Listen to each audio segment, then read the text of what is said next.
India as a country is now the second most diabetic country in the world, and 130 million pre-diabetic cases silently sitting. Most of them are under 30. What's happening? Our engines, our digestive system is very different from how food is processed outside in the machinery. Overfeeding, and still people are undernourished. People who go to the gym regularly, they are also suddenly discovering that they are pre-diabetic. Why? Because we are not eating foods that nourish our liver. We don't need foods that nourish our enzyme systems. What is like an ultra-processed food, which is leading to causing diabetes. Factories break down food, process it, all the fiber in the food is lost. Second thing, these ultra processed foods mess up with our gut microbiome. Relatively, people who are maintaining a healthy lifestyle are also falling prey for diabetes, right? I often hear this, oh, I take bunch of pills, that means I should be healthy. Oh, I go to gym regularly, I should be healthy. No, I eat only home food, that means I should be healthy. So people look at it in silos. You keep mentioning two terms, right? Insulin sensitivity and insulin resistance. What's the difference between both? Similarly, feeling tired all the time. Is that also a sign of having some kind of insulin resistance? In mass, which you are saying Indians, are they susceptible to diabetes?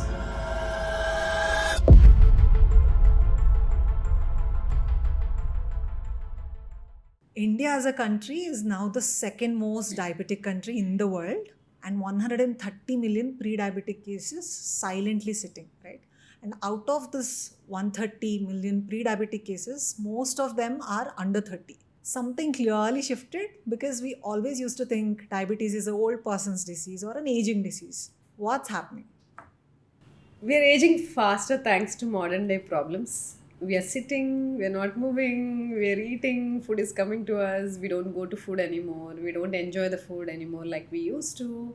We talk about calories, we talk about macro and micronutrients, we don't talk about different regional foods anymore. We have lot of stress. People take stress as their pride. You're more stressful, that means you're doing more work. So more stress, more toxins, air, water, soil, everything is polluted thanks to overfeeding, and still people are undernourished. So these are the few modern day problems we are facing. That's why diseases which should come as we age after 50s are coming earlier in our life because we are aging faster.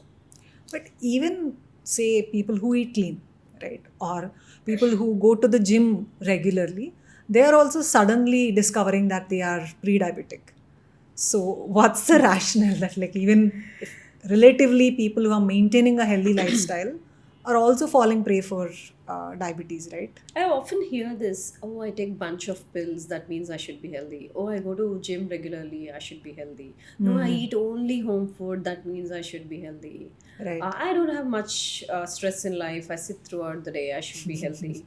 Oh, I do all other things right, I sleep well, eat well, but I'm smoking throughout the day, then I should be healthy. So people look at it in silos. Do everything right in moderation, then you're healthy.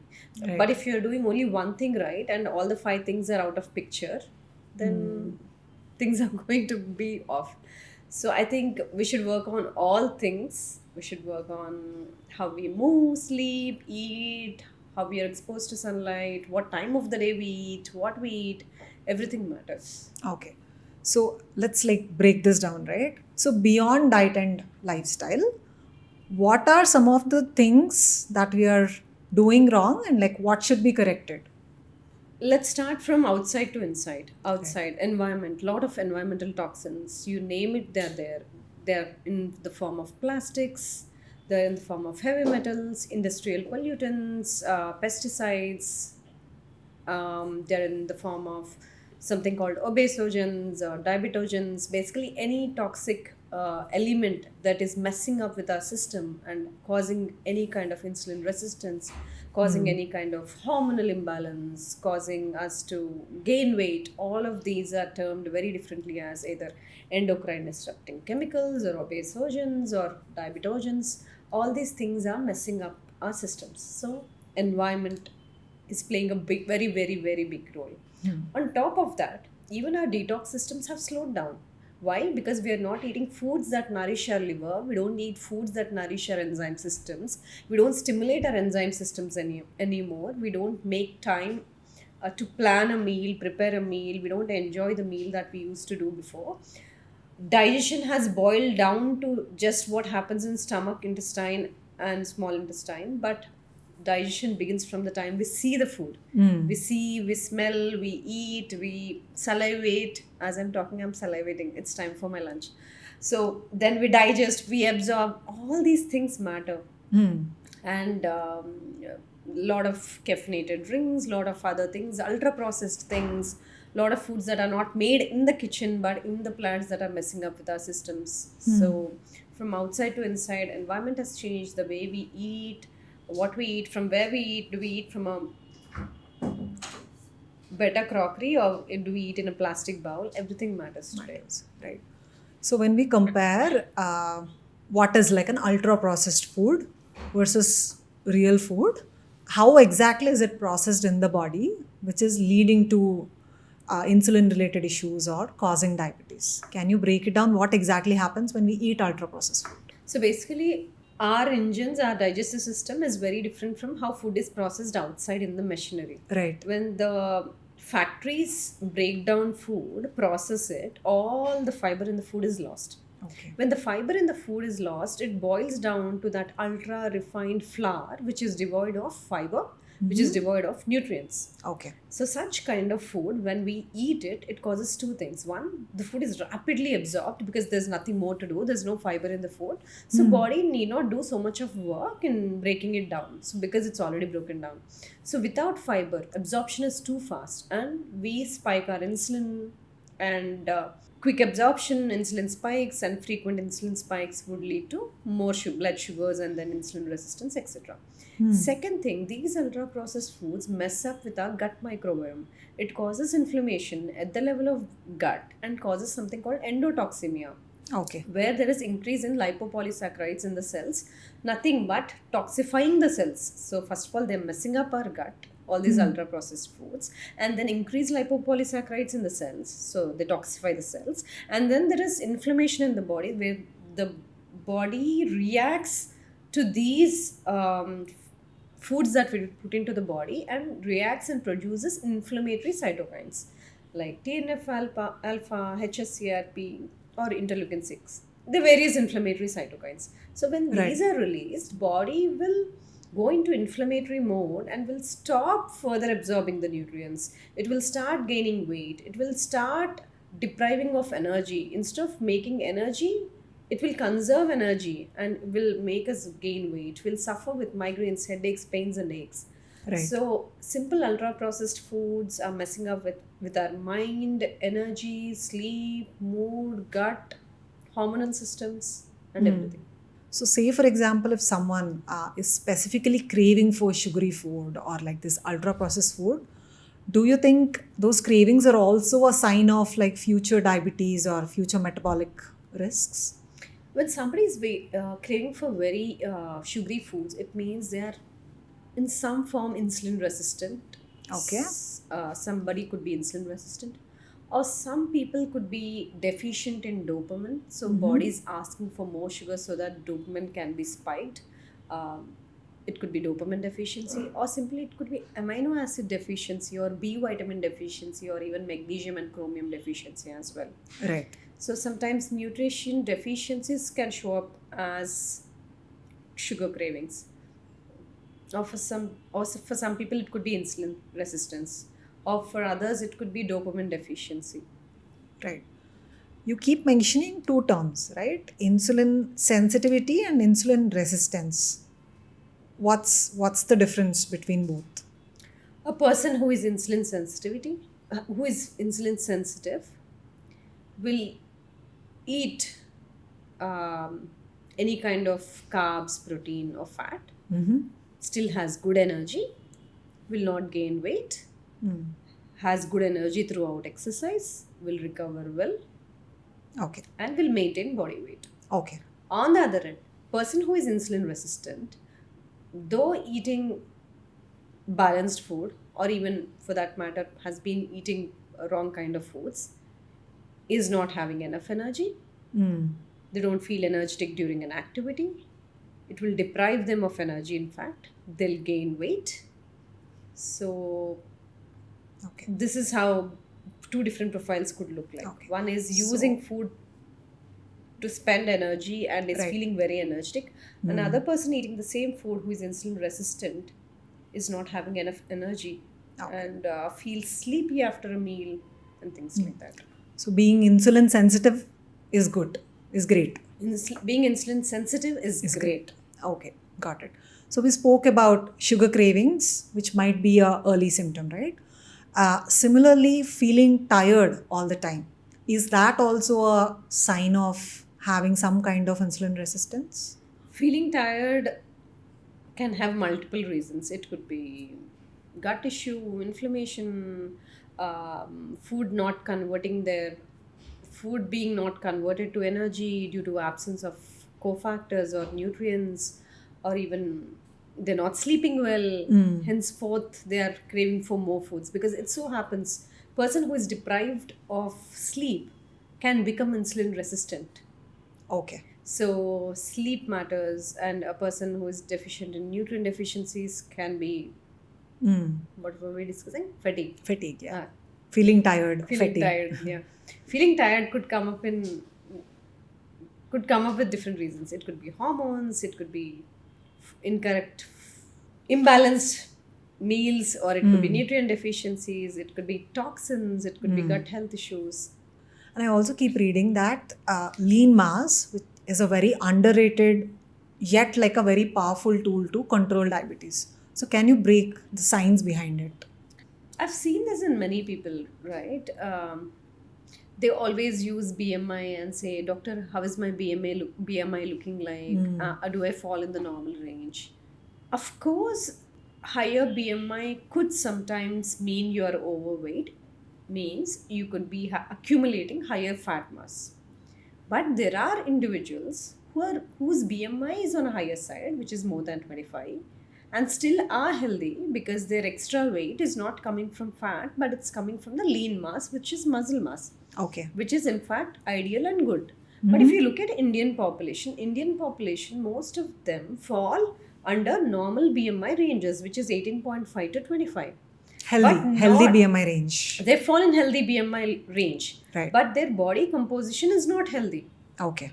Because weight could mean anything. It could be, you could be made up of more fat, lesser muscle, lesser bone mass, or you could be made up of less fat and more muscle, bone mass. Right. It depends on what you're made of. If you're Right. made of higher side of lean body mass, which is muscle mass, that is ideal case scenario. But in Indians, I think we often see normal BMIs but unhealthy body composition. Okay. So, people who have lean mass, which you're saying Indians have usually low lean mass, are they susceptible to diabetes? In men, at least 65 to 80% of their total body weight should be made up of lean mass, which is muscle mass. In women, out of their total body weight, 60 to 75% of the times, if it's made up of lean mass, it's a best scenario. Okay. When you have so much of lean mass, which is muscle mass, your body will burn more calories while you're resting. If you're made up of good muscle mass, while resting, your body will burn those calories for you. Right. But if you're made up of lesser muscle mass, which is less than 65% in men or less than 60% in women, they burn lesser calories. Their metabolism is slower. So when metabolism is slower, they are at higher risk for type 2 diabetes, hypertension, cardiovascular disease, and all-cause mortality. So it's important all of us maintain good lean body mass. Coming to gut health, you just mentioned gut health is also one of the reasons for diabetes. So is gut inflammation also directly related to falling prey for diabetes? If you look at gut as a whole, now we talk about gut brain axis, we talk about gut liver axis, we talk about gut and ovary axis. Gut is now central to all organ systems. When something has gone wrong at the level of the gut, it could be the gut lining, inflammation, infection, or overgrowth in terms of your bacteria is overgrowing or fungus is overgrowing, whatever it could be happening at the level of the gut, when that is happening, the energy production in the cell will come down. Though we are eating good food, body may not derive good energy. That is number one. Number two, if there is something wrong at the level of the gut, we don't produce as many neurotransmitters as we need, which is, we know most of the serotonin and other neurotransmitters, about 70 to 80% are produced in the gut. Right. So that production will come down. Mhm. And also, if gut is unhealthy, there is a risk for systemic inflammation, there's a risk for type 2 diabetes.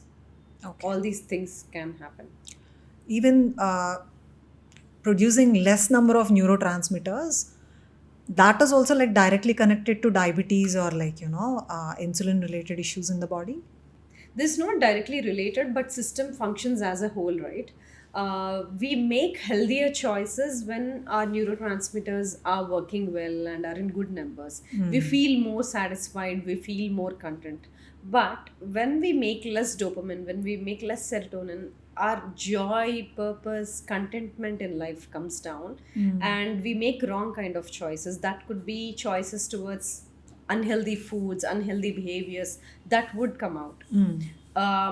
Or sometimes, for example, if you look at dopamine formation in the body, we need good amount of amino acid called L-tyrosine. We need good B vitamins. We need good magnesium to form dopamine. Yeah. And what is the role of dopamine? Dopamine suppresses prolactin.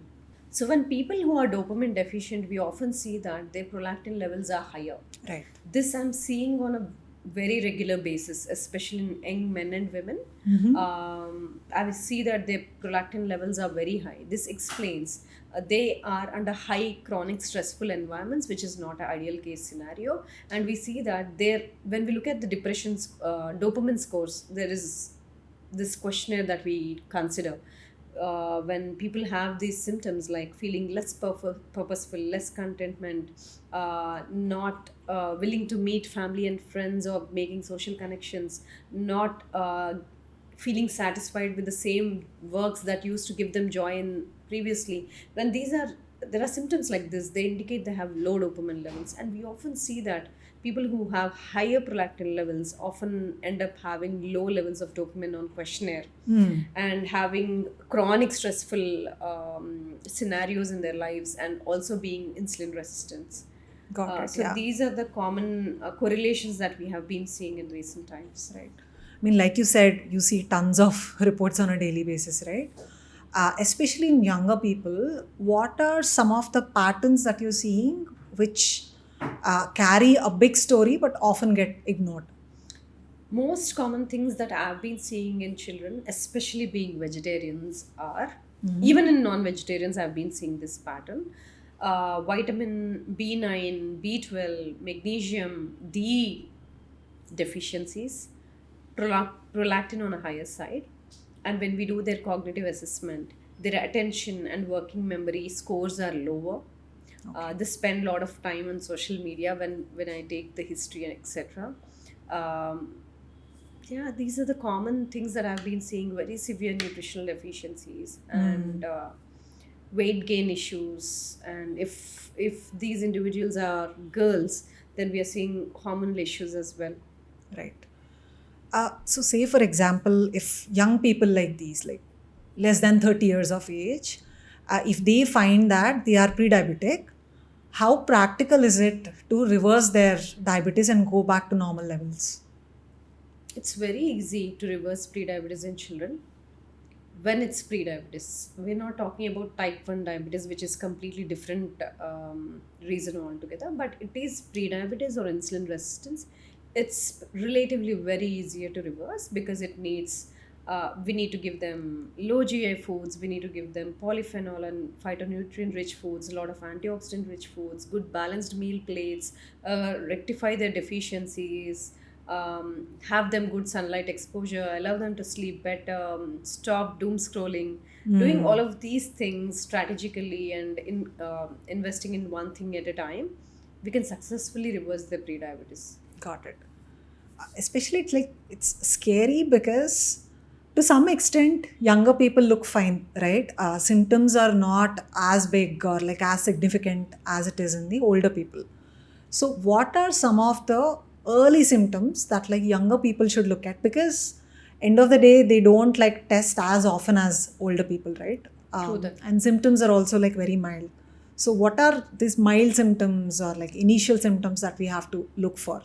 Initial symptoms that we need to look for in teens and preteens, especially, are losing interest in things that used to give them joy before, avoiding meeting people, um, trying to spend alone time, spending more than required time on internet, uh, having internet addiction, and craving for caffeine all the time, craving for sugary foods, craving for salty foods. Then yeah, these are the few things that we need to look for. Got it. If you have to make a 18-year-old, sit down and listen to you about like, myths about how sugar works, what will that be? Like, how will you explain it to them? If you're an 18-year-old and you're watching this video, you better listen now. If you're dependent on caffeine to keep the day going, if you get up and see your mobile first thing in the morning, if you're always looking forward for a dessert every meal, then that means your system is crashing. You need to rebuild your system. So it means your body requires more balanced plate, which includes healthy fats, and protein is very very crucial. They can choose to either build a system which is robust and giving them good energy, or you can choose otherwise. So it's important they need to sit down, rethink what kind of body they want to make, and then they can start investing. We are trying to simplify very complex longevity science into bite sized information. If you think this information is useful for you and for your family members, and if you think this life saving preventive hacks can help people out there, please share these videos. And we are trying to do this every week. So please do like, share, and subscribe.